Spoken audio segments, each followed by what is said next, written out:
ధన్యవాదాలు తెలియజేస్తూ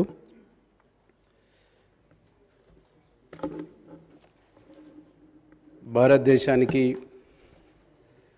రైతే వెన్నెముక అధ్యక్ష.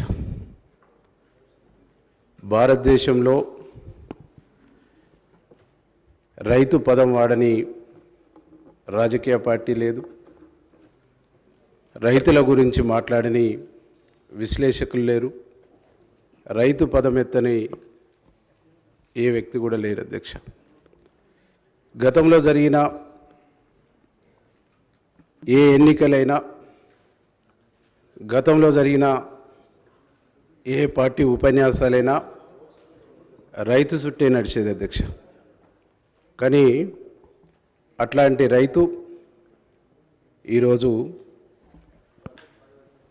గడిచిన 10 సంవత్సరాల్లో అనేక అవస్థలు పడుతున్నటువంటి ఒక పరిస్థితి మీ ద్వారా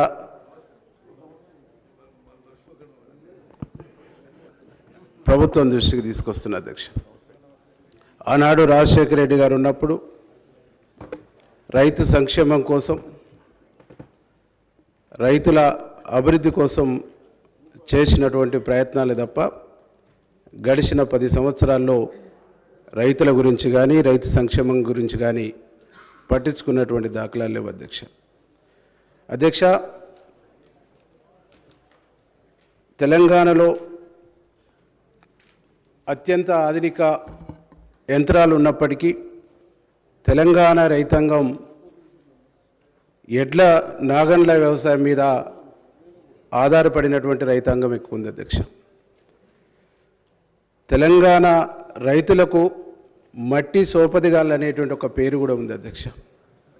జోడెడ్ల జతగాళ్ళు అనేటువంటి ఒక పేరు కూడా ఉంది అధ్యక్ష.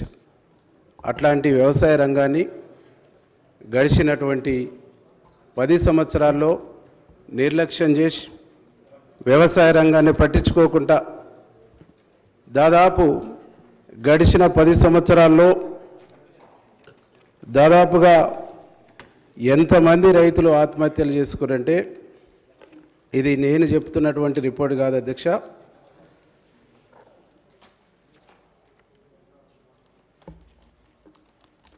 4,439 మంది చనిపోయారు అధ్యక్ష.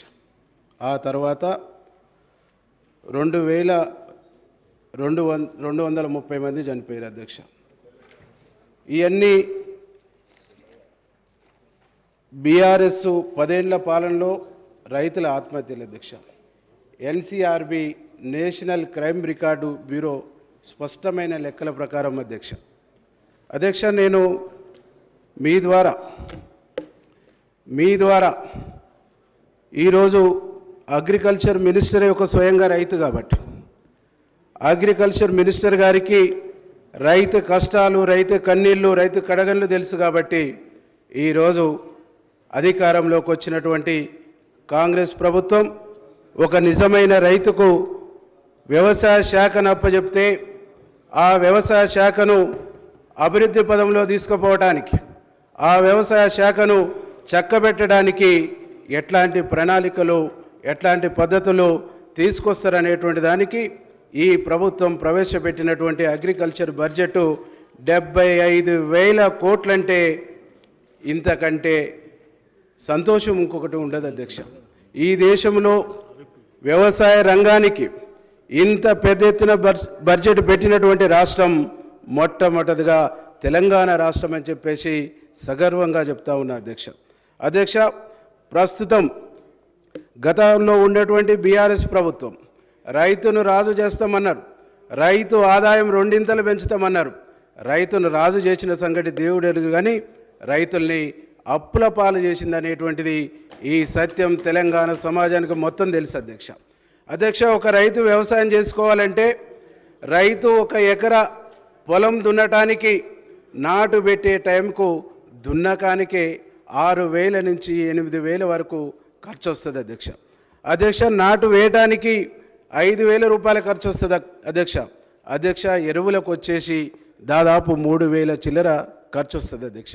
దీన్నన్నిటిని కూడా వాళ్ళు 5,000 ఇచ్చి రైతుకి ఏదో అద్భుతాలు చేస్తున్నట్టు, రైతుని ఏదో రాజు చేస్తున్నట్టు ఒట్టి గబ్బా కొట్టుకుని తప్ప రైతుకు జరిగింది, రైతుకు వనగూరింది, రైతుకు మేలు జరిగింది మాత్రం శూన్యం, శుద్ధ తప్పు అనేటువంటి ఒక విషయాన్ని ఈ సందర్భంగా మీ ద్వారా ప్రభుత్వం దృష్టికి, గౌరవ వ్యవసాయ శాఖ మంత్రి దృష్టికి తీసుకొస్తున్నటువంటి అధ్యక్ష గడిచినటువంటి బీఆర్ఎస్ పాలనలో ఈరోజు చాలా సంస్కరణలు తీసుకొచ్చినట్టు, చాలా మార్పులు తీసుకొచ్చినట్టు, చాలా అద్భుతాలు చేసినట్టు ఒట్టి గబ్బాలు కొట్టిరు తప్ప చేసినటువంటి అద్భుతాలు శూన్యం అనేటువంటిది మీ ద్వారా నేను గుర్తు చేయదలుచుకున్నా అధ్యక్ష మొదట ఒక్క మాట చెప్పిన అధ్యక్ష, దొడ్లడ్డు వేయకండి, సన్నొడ్లు వేస్తే మంచి లాభాలు వస్తాయని చెప్పారు అధ్యక్ష.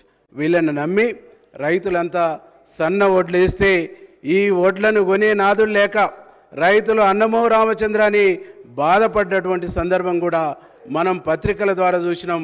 వారికి కూడా స్వయంగా తెలుసు అని కూడా ఈ సందర్భంగా నేను గుర్తు చేస్తా ఉన్నా అధ్యక్ష. ఇంకొక మాట చెప్పారు అధ్యక్ష, పత్తి వేయొద్దు అని చెప్పారు.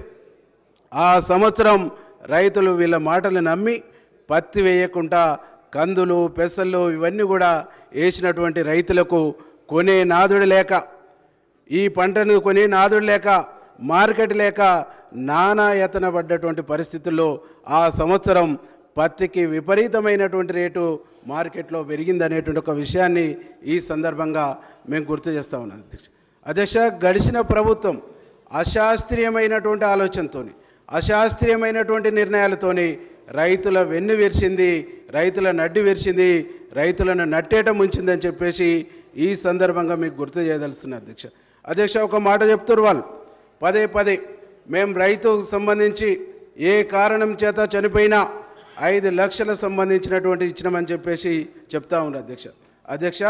గతంలో కాంగ్రెస్ గవర్నమెంట్ ఉన్నప్పుడు ఒక జీవో తీసిరు అధ్యక్ష, ఏ రైతైనా ఆత్మహత్య చేసుకుంటే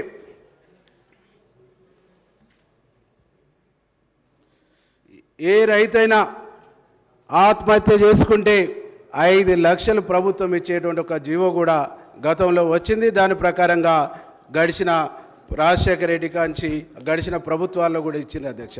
దాన్ని ఏదో కొత్తగా మసి మారేడుకాయ చేసినట్టు అనేక పేర్లు, అనేక పద్ధతుల్లో దాన్ని మసి మారేడుకాయ చేసి కొత్త స్కీమ్ తీసుకొచ్చినట్టు ఒక పగలకి తప్ప దాంట్లో సత్యం లేదని చెప్పేసి కూడా ఈ సందర్భంగా నేను గుర్తు చేయదలుచుకున్నా అధ్యక్ష. నిజంగా ఈ దేశం వ్యవసాయక దేశం, వెనుకబడినటువంటి దేశం. ఈ దేశ అభివృద్ధి కూడా వ్యవసాయ రంగం మీదనే ఆధారపడి ఉంటుంది. అట్లాంటి విలువైనటువంటి వ్యవసాయ రంగాన్ని, అట్లాంటి విలువైనటువంటి అగ్రికల్చర్ డిపార్ట్మెంటును సర్వనాశనం చేసి రైతాంగాన్ని వీధుల పాలు చేశారనేటువంటి ఒక విషయాన్ని కూడా మీ ద్వారా గుర్తు చేయదలుచుకున్నా అధ్యక్ష. క్రాప్ కాలనీలు అన్నారు, క్రాప్ కాలనీలు అని చెప్పారు. క్రాప్ కాలనీల మాట అటకెక్కింది. క్రాప్ కాలనీలు లేవు. క్రాప్ కాలనీని ఏర్పాటు చేసినటువంటి దాఖలాలు లేవు. చిన్న రైతులు, చిన్న సన్నకారు రైతులు 1 ఎకరం, అరెకరం, 2 ఎకరాలు ఉన్నటువంటి వాళ్ళు ఎట్లా వ్యవసాయం చేసుకుంటారు? ఈ కమతాల ఏకీకరణ చేసి, కమతాల ఏకీకరణ ద్వారా ఒక 20 ఎకరాలు, 30 ఎకరాలని ఒకే చోట చేసి వాళ్ళకు పెట్టుబడి ఇచ్చి, వాళ్ళకు మిషనరీ ఇచ్చి, యంత్రాలు ఇచ్చేసి వారిని గొప్ప రైతును రాజు చేస్తామని చెప్పారు. రైతును రాజు చేసినటువంటి మాట దేవుడెరుగు. కానీ గత ప్రభుత్వం చేసినటువంటి తప్పిదాలు ఏంటంటే అధ్యక్ష, గతంలో కాంగ్రెస్ ప్రభుత్వం ఉన్నప్పుడు రైతులకు యంత్రాల మీద సబ్సిడీ ఉండేది. ఒక్కసారి గడిచిన 10 సంవత్సరాల్లో ట్రాక్టర్లు ఇచ్చిరు తప్ప ఆ తర్వాత ట్రాక్టర్లు ఇచ్చినటువంటి దాఖలాలు లేవు. తైవాన్ పంపుల మీద సబ్సిడీ ఉండే, అవిటిని ఎగ్గొట్టారు. రైతులకు సంబంధించినటువంటి యంత్రాల మీద సబ్సిడీ ఉండే, అవి ఎగిరిపోయినాయి. రైతులకు సంబంధించిన అన్ని సబ్సిడీలను కూడా తుంగలో తొక్కి, అన్ని సబ్సిడీలను కూడా ఎగ్గొట్టి ఈరోజు రైతును రాజు చేస్తామని చెప్పేసినటువంటి మాటలు పేపర్లకు మిలిగినాయి తప్ప రైతును నట్టేట ముంచినటువంటి ఒక సందర్భం కూడా ఈ సందర్భంగా మీకు గుర్తు చేస్తా ఉన్నా అధ్యక్ష. ఒక్కటి కాదు అధ్యక్ష, రైతాంగానికి సంబంధించినటువంటి ఏ ఒక్క ఆలోచన కూడా శాస్త్రీయంగా చేసినటువంటి దాఖలాలు లేవు అధ్యక్ష. అశాస్త్రీయమైనటువంటి నిర్ణయాలు, అనాలోచితమైనటువంటి నిర్ణయాలతోని తెలంగాణ రైతాంగాన్ని నట్టేట ముంచిననేటువంటి ఒక విషయాన్ని ఈ సందర్భంగా మీకు గుర్తు చేయదలుచుకున్నా అధ్యక్ష. తెలంగాణలో అధ్యక్ష నాకు 2 సబ్జెక్టులు ఉన్నాయి అధ్యక్ష. ఒకటి అగ్రికల్చర్, రెండోది చేనేత. చేనేత కార్మికులు కూడా చేనేత రంగం కూడా నా నియోజకవర్గంలో ఎక్కువ ఉంది కాబట్టి దానికి కూడా గడిచిన 10 సంవత్సరాల్లో చాలా నష్టం జరిగింది. నాకు కొద్దిగా అవకాశం ఇవ్వాలని చెప్పేసి కోరుతూ ఈరోజు మా ముఖ్యమంత్రి రేవంత్ రెడ్డి గారు అధికారంలో వచ్చిన వెంటనే తెలంగాణలో రైతాంగాన్ని కాపాడాలని, రైతాంగాన్ని రక్షించుకోవాలని, రైతాంగాన్ని అన్ని విధాలుగా కాపాడుకోవాల్సినటువంటి అవసరం బాధ్యత మనందరిపైన ఉంది. ఎన్నికల్లో మనం ఇచ్చినటువంటి హామీల్ని అమలు చేయాలని చెప్పేసి ఈరోజు శరవేగంగా 75,000 కోట్ల నిధులు పెట్టేసి ఈరోజు వ్యవసాయ రంగాన్ని దండగా అన్నటువంటి పరిస్థితి నుండి రైతులు